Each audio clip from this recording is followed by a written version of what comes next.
kita akan mengikuti firman Tuhan pada saat ini.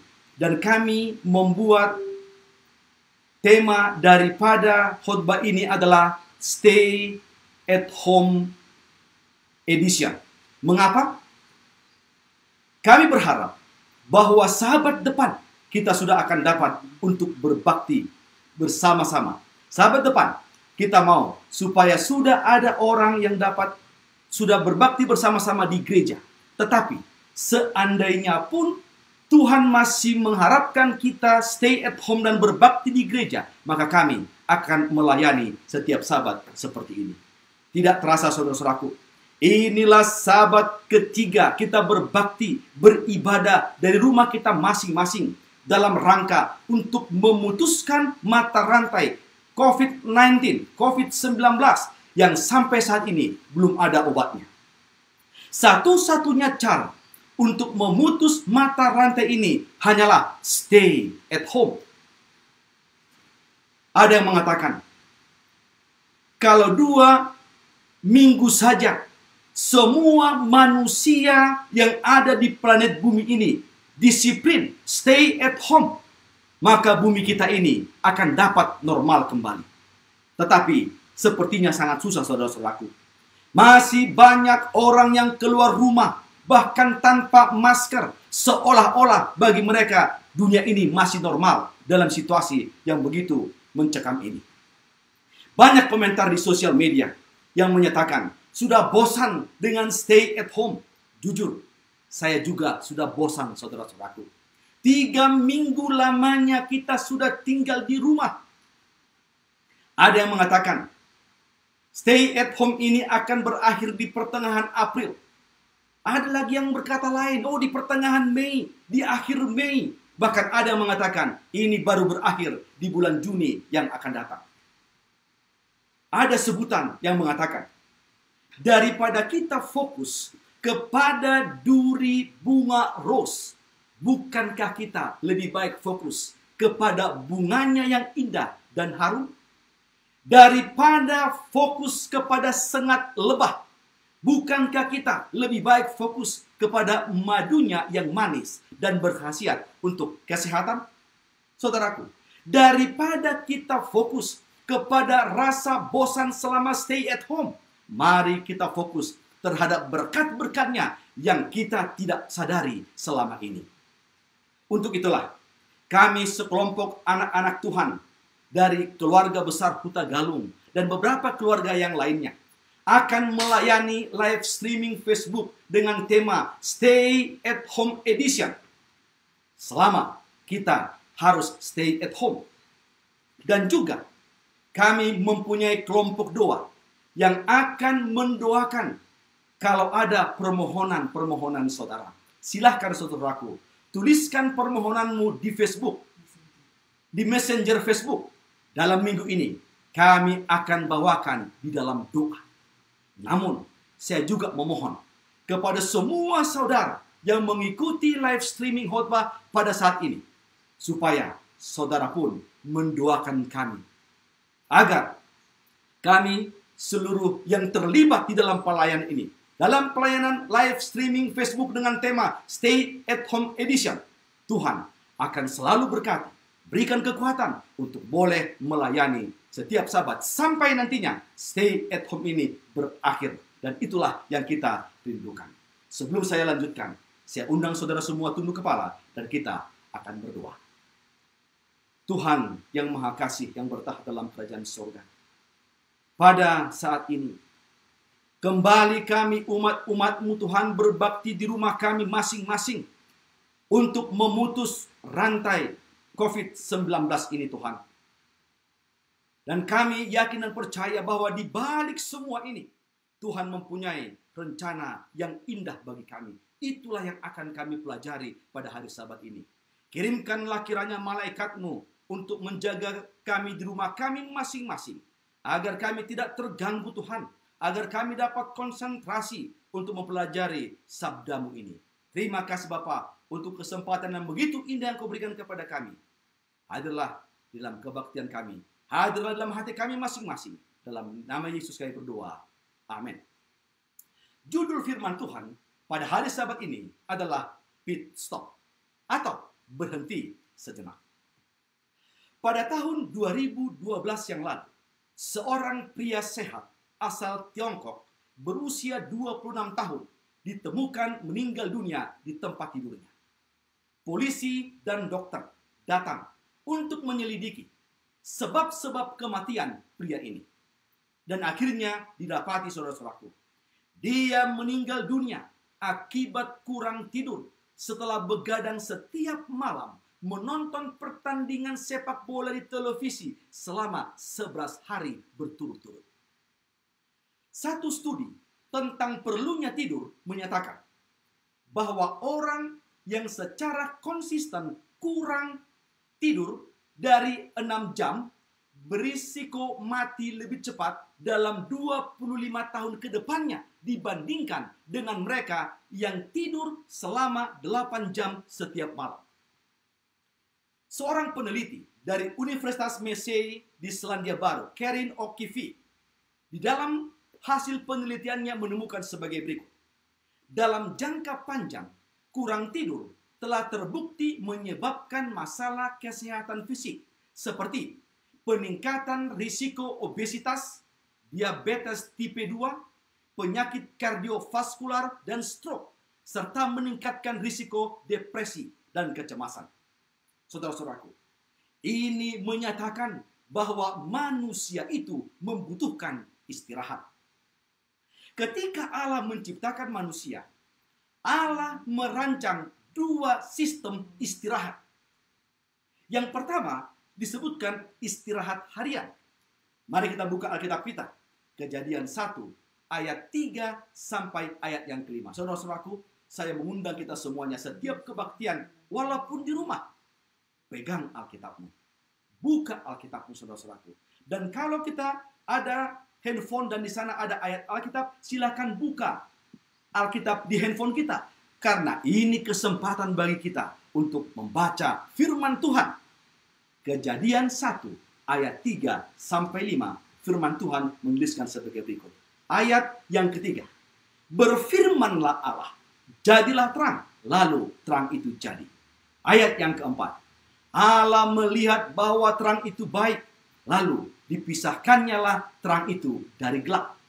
Ayat yang kelima. Dan Allah menamai terang itu siang dan gelap itu malam. Jadilah petang dan jadilah pagi, itulah hari yang pertama.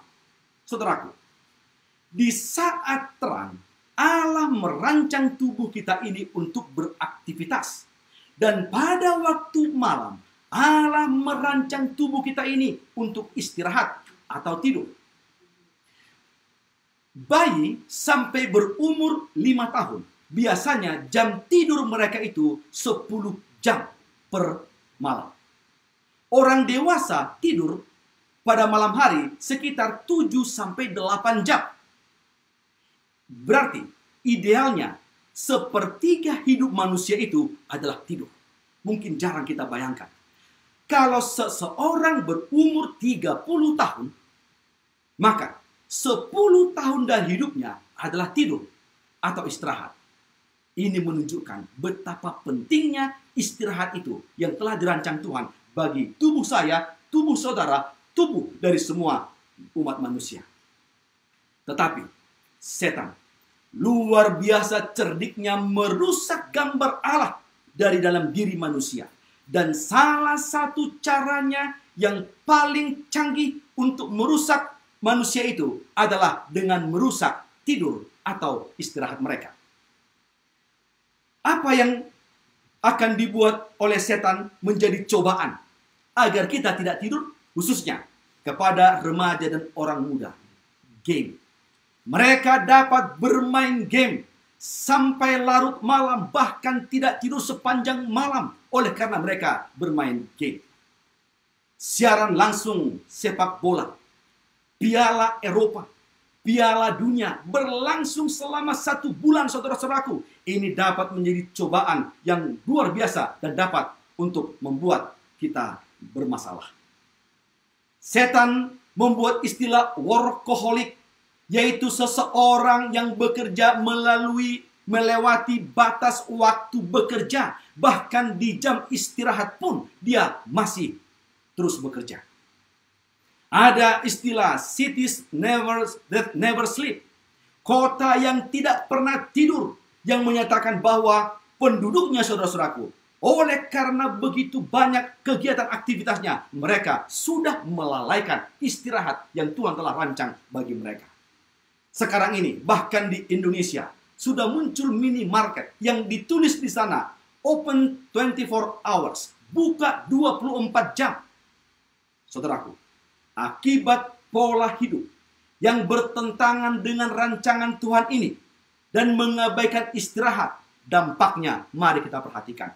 Secara fisik, saudara-saudaraku, maka muncullah penyakit yang akan menurunkan kualitas hidup, bahkan memperpendek hidup manusia itu. Walaupun umurnya panjang, saudara-saudaraku, tetapi kualitasnya sudah di bawah rata-rata. Secara mental, akibat daripada kurang tidur ini, manusia dilanda stres, galau. Galau itulah pikiran yang kacau. Saudara tahu, kalau seseorang galau, akibatnya dapat bunuh diri. Tingkat bunuh diri saat ini dalam penelitian sudah berkembang begitu pesatnya, saudara-saudaraku. Akan banyak orang yang gila oleh karena melalaikan istirahat ini, karena stres dan galau. Secara sosial, mari perhatikan, saudara-saudaraku, akan banyak rumah tangga yang rusak. Oleh karena suami bekerja dan melewati batas waktunya dan menggunakan waktu berkumpul dengan keluarga bekerja. Begitu juga istri melakukan hal yang sama. Kualitas hubungan antara suami dan istri pun rusak.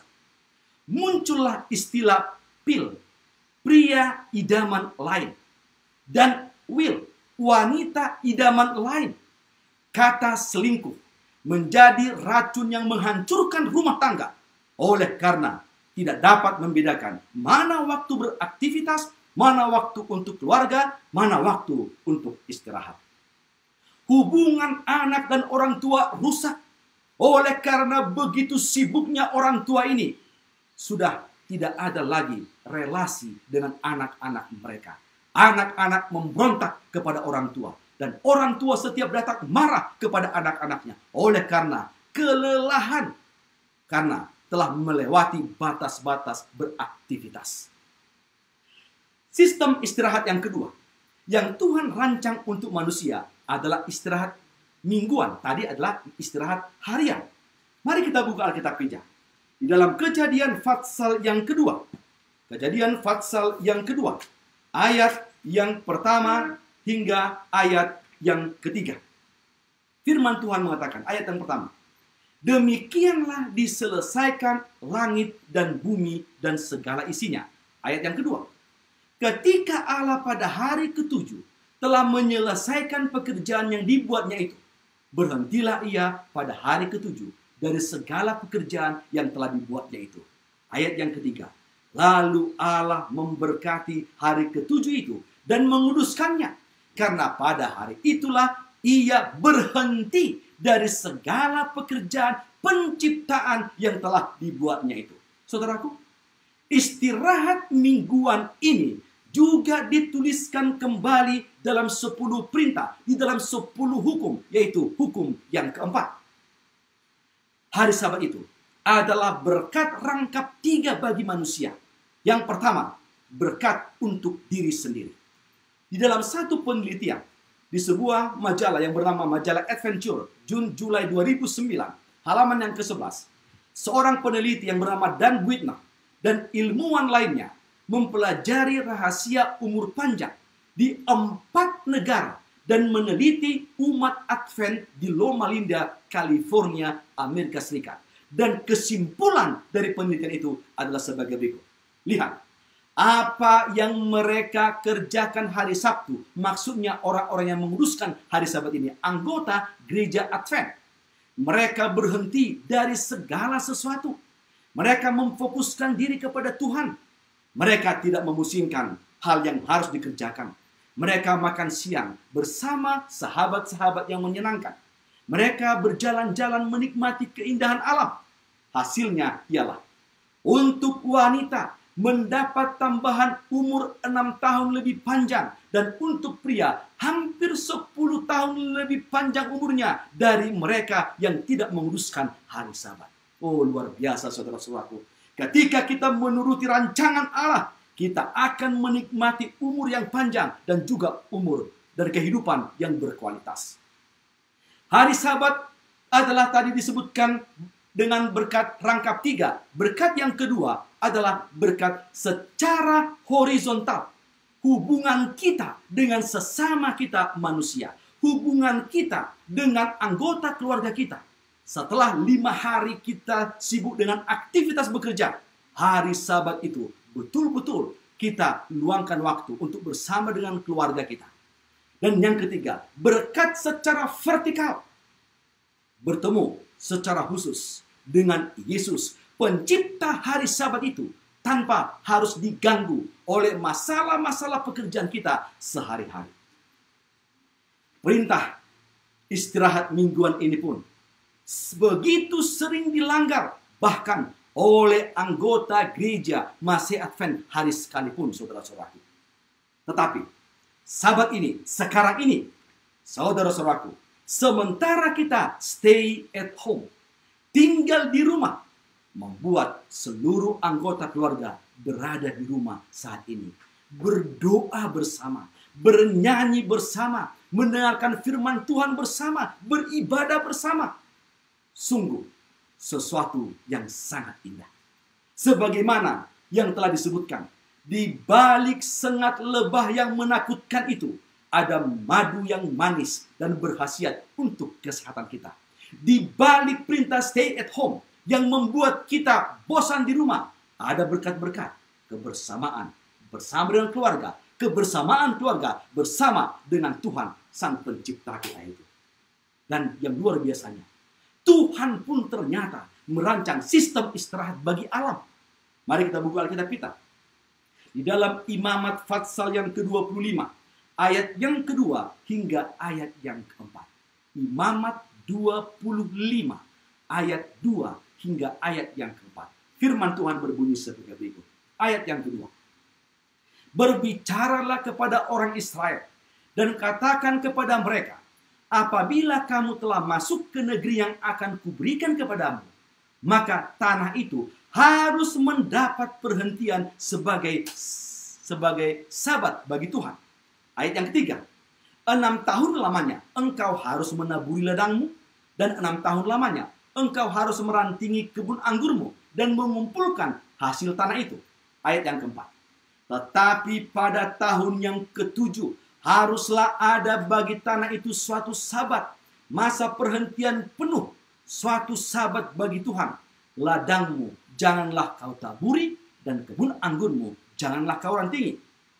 Pada tahun Sabat atau Sabat yang ketujuh, atau tahun yang ketujuh, Tuhan merancang tanah itu seharusnya beristirahat. Bukan hanya pada tahun yang ketujuh atau tahun Sabat tanah harus berhenti diolah, tetapi juga pada tahun yang ke-50 atau yang kita kenal dengan tahun Yobel. Tuhan perintahkan agar manusia memberi istirahat kepada tanah. Kita buka Alkitab kita. Imamat Fatsal yang ke-25. Imamat Fatsal yang ke-25 ayat yang ke-11. Firman Tuhan sebagai berikut. Tahun yang ke-50 itu harus menjadi tahun Yobel bagimu. Jangan kamu menabur, dan apa yang tumbuh sendiri dalam tahun itu jangan kamu tuai, dan pokok anggur yang tidak dirantingi jangan kamu petik buahnya. Saudaraku, Tuhan pun merancang istirahat untuk alam, karena alam pun ternyata membutuhkan istirahat. Tetapi ini pun tidak dihiraukan oleh manusia di dunia ini. Manusia dengan nafsu serakah telah mengeksploitasi alam ini dengan merusak sistem istirahat yang Tuhan telah rancang bagi umat manusia dan juga bagi alam. Dan ketika itu dilanggar, alam pun turut rusak. Udara, darat, dan laut telah dirusak, saudara-saudaraku, dan semuanya tercemar. Pena inspirasi Di dalam Seventh Day Adventist Bible Commentary, volume yang ke-6, halaman 1119 menuliskan sebagai berikut. Setelah diusir dari surga, ia, maksudnya setan, bertekad mau balas dendam dengan cara merusak hasil karya Tuhan. Tujuan setan adalah untuk menghasilkan sifat-sifat dirinya di dalam diri manusia. Segera setelah manusia diciptakan, setan bertekad untuk menghapus gambar Tuhan dari diri manusia itu dan menggantinya dengan capnya sendiri. Tahukah saudara, bagaimana setan berhasil menghapus gambar Tuhan dari diri manusia, dari diri saya, dan dari diri saudara-saudara, dan menggantinya dengan capnya sendiri? Yaitu dengan merusak istirahat tubuh kita dan dengan merusak istirahat alam, saudara-saudaraku. Kalau kita sering mengikuti pertandingan balap, dan salah satu pertandingan balap yang paling terkenal adalah Formula 1. Formula One, F1. Di dalam pertandingan balap mobil ini, ataukah juga dia balap motor, tetapi kita berbicara tentang balap mobil saat ini, ada satu istilah yaitu pit stop. Pit stop adalah sebuah istilah dalam perlombaan balap yang kira-kira artinya berhenti sejenak. Di sebuah surat kabar olahraga, saya pernah melihat judul sebagai berikut. Kini, tim F1 kian main strategi. Kencang bukan jaminan. Vettel, salah seorang pembalap dunia yang terkenal, berhasil memenangkan GP F1 Monaco dengan strategi pit stop yang jitu dari timnya. Coba Anda bayangkan. Dia berhasil memenangkan kejuaraan yang diukur dengan kecepatan, tetapi dengan strategi pit stop. Hal terpenting, ini dari surat kabar itu selanjutnya. Hal terpenting dalam strategi untuk memenangkan perlombaan adalah pit stop. Berhenti sejenak. Tak seorang pembalap, betapapun kencangnya mereka melaju, bisa memenangi lomba tanpa mengambil sekali pit stop. Saudaraku, ketika perlombaan yang diukur dengan kecepatan sekalipun, ternyata pit stop, berhenti sejenak, adalah salah satu yang akan menentukan dia sebagai pemenang atau sebagai yang tercepat. Manusia dan alam pun membutuhkan pit stop, saudara-saudaraku. Berhenti sejenak. Setelah muncul seruan atau perintah stay at home, lockdown, ketika negara tirai bambu, Tiongkok, melakukan penutupan pada beberapa kota untuk mencegah penyebaran infeksi virus corona atau COVID-19, NASA, melalui satelitnya, saudara-saudaraku, membuat gambar dan didapati bahwa udara, langit, dan juga polusi-polusi yang ada di Cina sangat signifikan, saudara-saudaraku, berkurang ketika semua berada stay at home. Ketika pemerintah mengatakan stay at home, jalan raya hanya dilalui 1-2 kendaraan. Saya membaca di Kompas Online tanggal 26 Maret yang lalu. Dituliskan, judulnya adalah Udara Jakarta Membaik Saat Pandemi Corona. Kemudian di Detik.net, judulnya Wabah Virus Corona Bikin Kualitas Udara Republik Indonesia Bersih. Beritanya dituliskan sebagai berikut. Kamis 26 Maret 2020 pagi pukul 8, kualitas udara menyentuh angka 82. Ingat baik-baik angka ini, saudara-saudara. Menyentuh angka 82, masuk dalam kategori sedang. Pada sore hari, pukul 15.30 WIB, kualitas udara berada pada angka 62. Berdasarkan catatan kompas.com, kualitas udara Jakarta biasanya masuk dalam kategori tidak sehat dengan indeks kualitas udara di atas 155.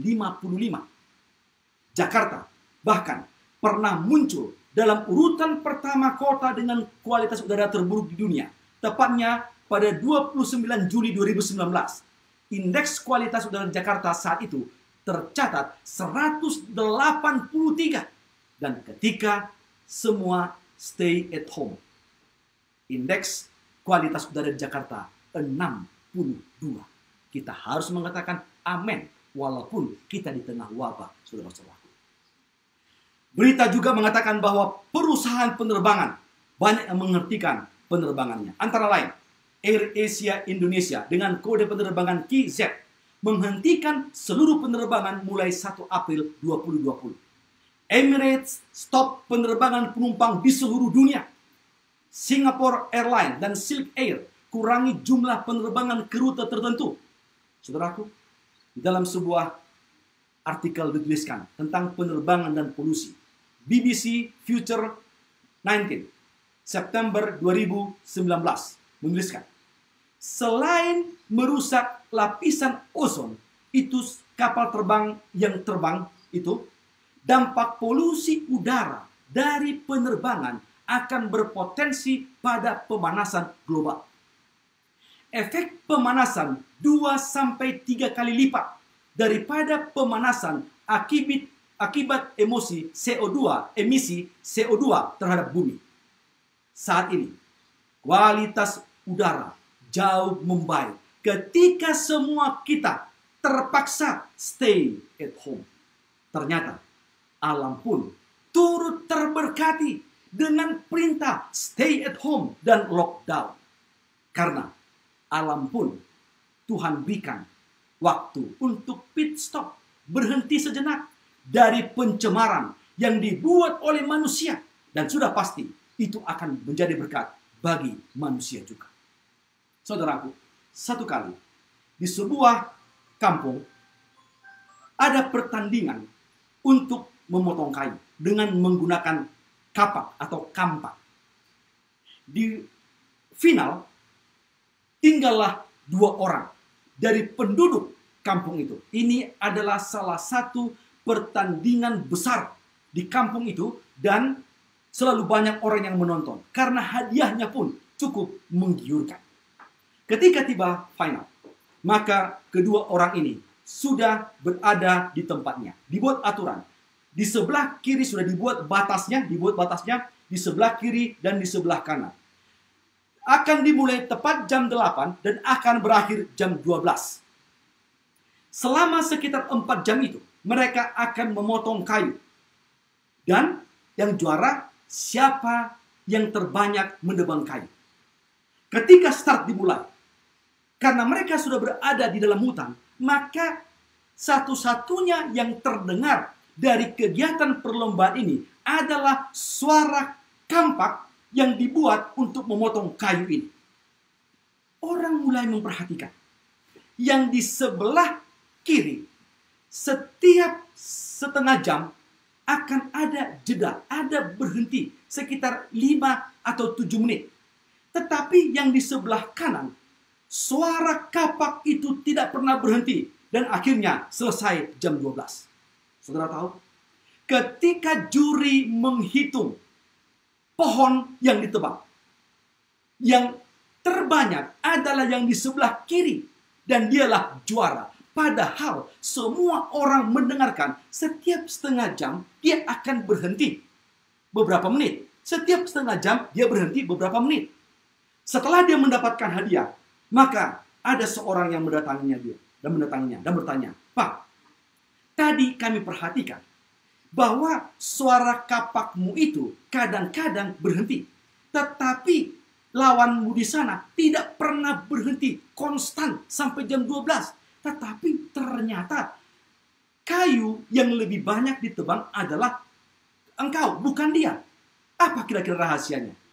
Yang menang ini tersenyum. Dia mengatakan, "Saudaraku, setiap setengah jam saya berhenti beberapa waktu. Saya mengasah kapak saya dan saya memakan makanan yang sudah saya persiapkan. Sehingga setiap pukulan dari kapak saya akan dengan tenaga yang maksimal, dan kapak saya berada di dalam keadaan yang tajam. Itulah sebabnya hanya beberapa kali pukulan pohon itu akan tumbang. Oh, saudara-saudaraku, satu pelajaran yang sangat penting yang kita dapatkan. Ada statement yang mengatakan, tanpa aktivitas kita bisa tumpul, tetapi tanpa istirahat kita bisa aus, saudara-saudaraku. Ketika kita semua terpaksa stay at home, tinggal di rumah, itu adalah saat kita mengambil pit stop, berhenti sejenak. Ini saatnya kita berhenti sejenak, meninggalkan hiruk-pikuk perjuangan dan persaingan duniawi kita, untuk sejenak, saudara-saudaraku, mengasah dan mempertajam sensitivitas iman kita yang selama ini telah ditumpulkan kesibukan duniawi kita, saudara-saudaraku. Pit stop adalah waktu untuk berhenti sejenak agar kita dapat meninggalkan kebiasaan shopping, belanja di mall-mall. Oleh karena mall juga tutup, semua pekerjaannya stay at home. Dan uang yang biasanya kita belanjakan di mall, kita fokus untuk membantu mereka, orang-orang miskin dan orang-orang berkekurangan yang ada di sekitar kita. Pit stop, berhenti sejenak, adalah waktu di mana kita meninggalkan kesibukan mencari harta duniawi dan fokus mencari harta surgawi. Berhenti sejenak agar kita dapat meninggalkan keinginan agar dipandang kagum oleh orang lain karena degree, karena gelar pendidikan kita yang tinggi dan mungkin begitu panjang, supaya kita dapat fokus untuk mendapatkan gelar menjadi anak Raja Sorga. Pit stop, berhenti sejenak, adalah waktu untuk melatih diri kita agar kita meninggalkan ambisi dan perjuangan untuk mendapatkan posisi atau jabatan dan fokus menjadi orang yang suci hatinya atau yang bersih hatinya, supaya kita dapat melihat Allah. Berhenti sejenak untuk dapat meninggalkan kebiasaan mencari-cari kesalahan orang lain dan selalu menganggap diri benar, agar kita dapat fokus mengintrospeksi diri sendiri. Berhenti sejenak, meninggalkan kesukaan kita, menyampaikan gosip, kabar buruk, dan fokus menyampaikan gospel, kabar baik, good news tentang Yesus. Pit stop, berhenti sejenak untuk melatih diri kita lebih sering menundukkan kepala kita untuk berdoa daripada mendongakkan kepala untuk menunjukkan kelebihan kita. Pit stop, berhenti sejenak untuk melatih diri kita lebih sering menggunakan lutut daripada menggunakan otoritas atau power untuk kepentingan pribadi ataupun kepentingan kelompok kita. Saudaraku, kelihatannya kita umat manusia sangat susah mengikuti rancangan Allah tentang istirahat yang kita sangat perlukan ini. Sehingga Tuhan memberikan waktu kepada kita melalui pemerintah, melalui gereja-gereja kita, supaya kita stay at home, tinggal di rumah, supaya kita dapat mengambil waktu untuk pit stop, berhenti sejenak, agar kita dapat membuat perenungan akan makna kehidupan kita saat ini dan kehidupan kita yang akan datang. Betapa susahnya untuk menyelaraskan antara perkataan dan perbuatan. Satu kali, Mahatma Gandhi, pemimpin India yang sangat terkenal itu, didatangi oleh seorang ibu dan seorang anaknya yang berumur 7 tahun. Mahatma Gandhi selalu membuat ada jam tertentu setiap hari, dia open house, dan orang boleh datang kepadanya untuk meminta nasihat. Ibu ini datang dengan anaknya yang sudah ketagihan makan permen, makan gula-gula, sehingga giginya ini sudah busuk semuanya. Pada waktu bertemu dengan Mahatma Gandhi, ibu ini berkata, "Bapak Mahatma Gandhi, tolong nasihati anak saya supaya dia dapat berhenti memakan permen. Lihatlah, mulutnya, giginya sudah rusak, bahkan nafasnya sudah berbau oleh karena kerusakan gigi akibat daripada permen ini. Tolong nasihati dia supaya dia berhenti untuk memakan permen atau gula-gula."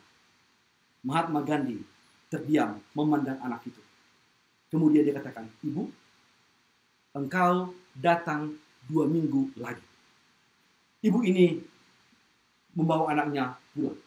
2 minggu berikutnya, ibu ini kembali datang dengan anaknya.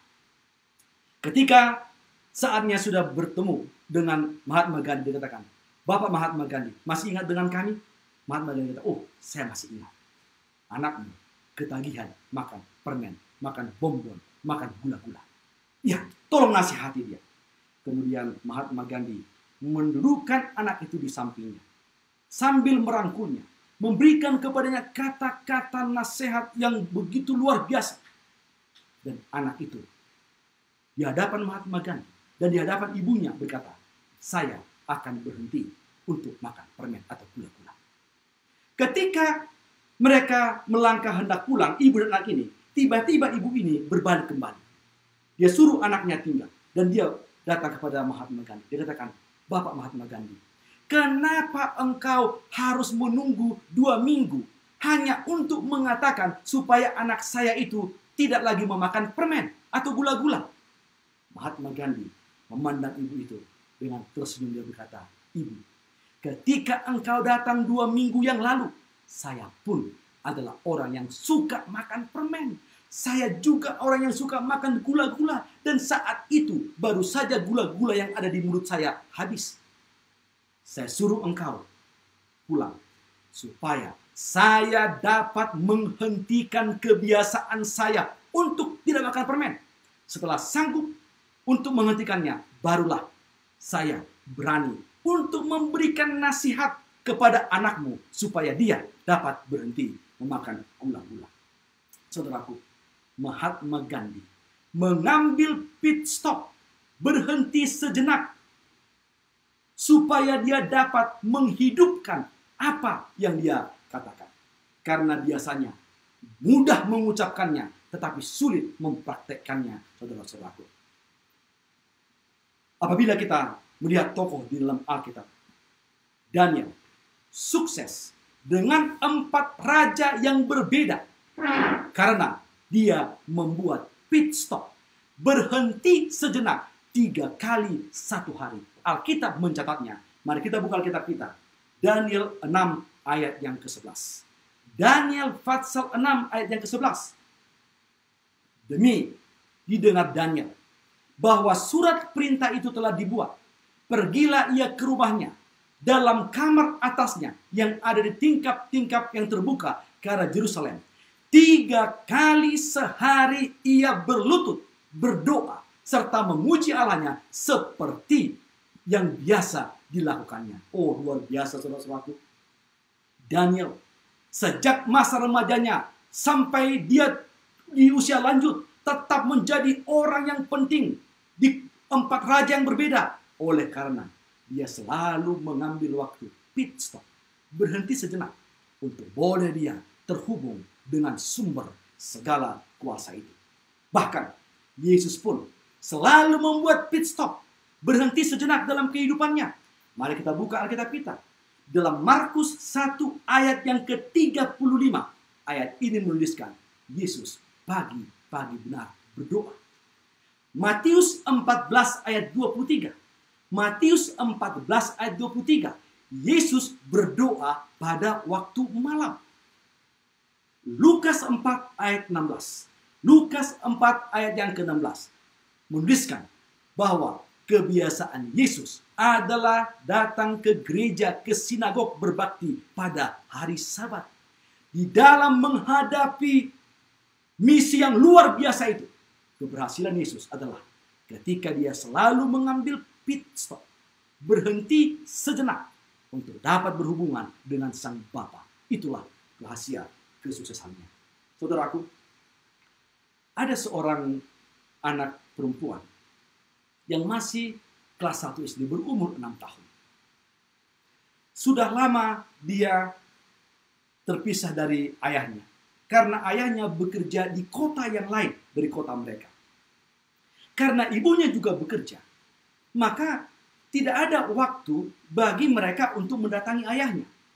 Pada waktu anak perempuan ini libur dari sekolah, cuti sekolah, dia mengatakan kepada ibunya, "Mama, saya sudah rindu bertemu dengan Papa." Ibunya mengatakan, "Nak, Mama kerja. Mama tidak bisa mengantarkanmu." Anak itu mengatakan, "Oh, tidak apa-apa, Mama. Begini saja. Mama, antarkan saya ke stasiun kereta api. Nanti saya akan turun di kota di mana Papa bekerja." Ibunya mengantarkannya. Setelah dia duduk di kereta api, pesan daripada ibunya adalah, "Ingat, Nak, jangan pernah engkau turun. Karena di stasiun di mana nanti ayahmu bekerja, dia akan datang menjemputmu. Dan dia akan masuk ke gerbong ini dan ke tempat duduk ini untuk mengambilmu." Anaknya tersenyum. "Pasti, Mama, saya akan mengikuti apa yang Mama katakan." Kereta api pun berjalan. Ketika ada pengumuman bahwa mereka akan tiba di stasiun berikutnya, karena dia tidak tahu di stasiun mana dia akan dijemput oleh ayahnya, maka dia segera membuka tasnya, mengambil kaca, mengambil sisir, mengambil bedak. Dia menyisir rambutnya, dia berbedak, dan kemudian dia masukkan kembali barang-barangnya ini. Dia mulai menunggu kapan ayahnya datang. Tetapi ayahnya belum datang, karena belum tiba di kota itu. Begitulah di beberapa perhentian di stasiun kereta api yang mereka lewati. Setiap ada pengumuman, maka anak perempuan kecil ini akan membuka tasnya, mengambil sisir, menyisir rambutnya, mengambil kaca, mengambil bedak, dan membedaki wajahnya. Seorang orang tua yang duduk di sampingnya selalu memperhatikan apa yang dibuat oleh perempuan kecil ini. Setiap ada pengumuman, mereka akan tiba di satu stasiun. Akhirnya, orang tua ini bertanya kepadanya, "Nah, kenapa setiap kita akan tiba di satu stasiun, engkau mendengarkan pengumuman, engkau akan segera membuka tasmu, menyisir rambutmu, mengambil kaca, kemudian berbedak. Kenapa kalau kau seperti itu?" Dengan tersenyum, gadis kecil ini, perempuan kecil ini berkata, "Kakek, saya mau bertemu dengan ayah saya. Sudah sekitar setengah tahun kami tidak bertemu oleh karena pekerjaannya yang begitu padat di tempatnya bekerja. Dan dia selalu mengatakan kepada saya bahwa saya adalah wanita tercantik yang ada di dunia ini. Saya tidak mau mengecewakannya. Saya mau ketika nanti pertama kali ayah saya bertemu dengan saya betul-betul dalam keadaan cantik. Rambut saya rapi karena papa saya senang dengan rambut saya yang rapi. Saya mengoleskan bedak supaya saya lebih kelihatan cantik." Tidak berapa lama, saudara-saudaraku, mereka tiba di kota di mana ayahnya bekerja.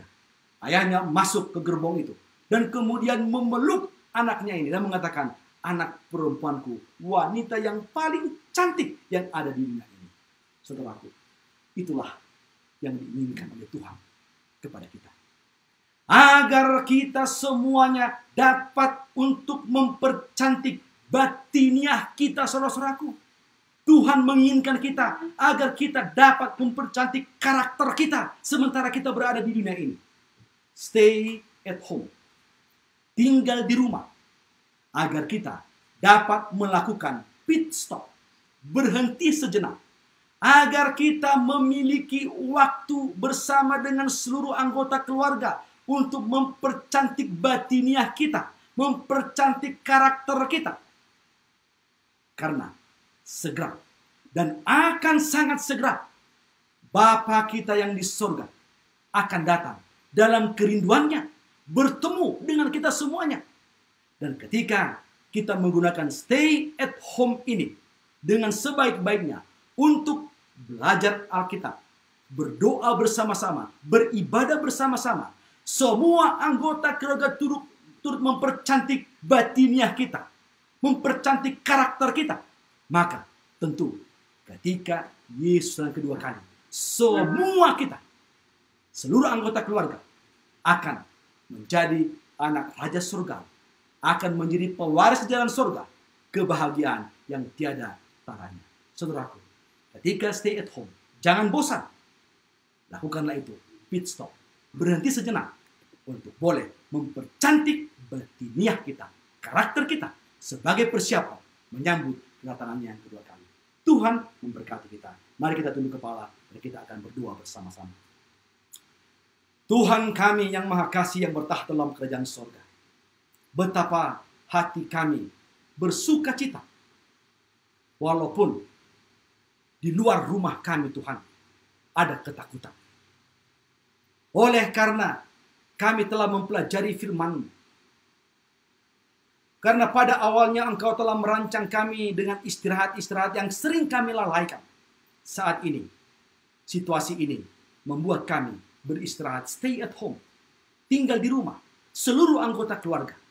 Sehingga Tuhan, kami dapat belajar Alkitab bersama-sama, berdoa bersama-sama, beribadah bersama-sama, mensupport satu dengan yang lain bersama-sama, untuk boleh mempercantik batiniah kami, Bapa di surga, untuk boleh mempercantik karakter kami, karena karakter kami inilah yang akan menjadi paspor kami masuk ke Yerusalem yang baru.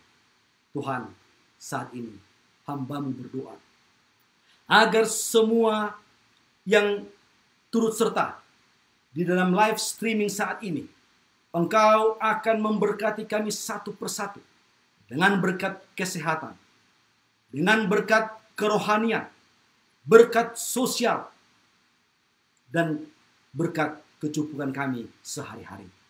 Memberkati Tuhan masing-masing keluarga yang turut serta dalam live streaming ini. Menjaga rumah kami dengan malaikat-Mu. Kirimkan malaikat-Mu berpasukan ya Tuhan. Berkemahlah di sekeliling rumah kami. Jagalah Tuhan dengan malaikat-Mu berpasukan. Jangan izinkan COVID-19 ini masuk ke rumah kami. Dan kalau ada Tuhan, anggota keluarga kami yang sudah terkena dengan COVID-19 ini, biarlah tangan-Mu yang penuh kesembuhan Engkau jamahkan Tuhan untuk mengusir dan mengangkat penyakitnya. Dan kalau ada di antara kami yang berbakti bersama-sama ini, ada anggota keluarga kami yang telah meninggal dunia oleh karena virus COVID-19 ini, Tuhan, berikan kepada mereka pengharapan, berikan kepada mereka kekuatan, berikan kepada mereka penghiburan. Karena apabila kami semuanya beriman kepada Yesus, ketika Engkau datang kedua kali Tuhan, semua orang yang kami kasih ini akan dibangkitkan.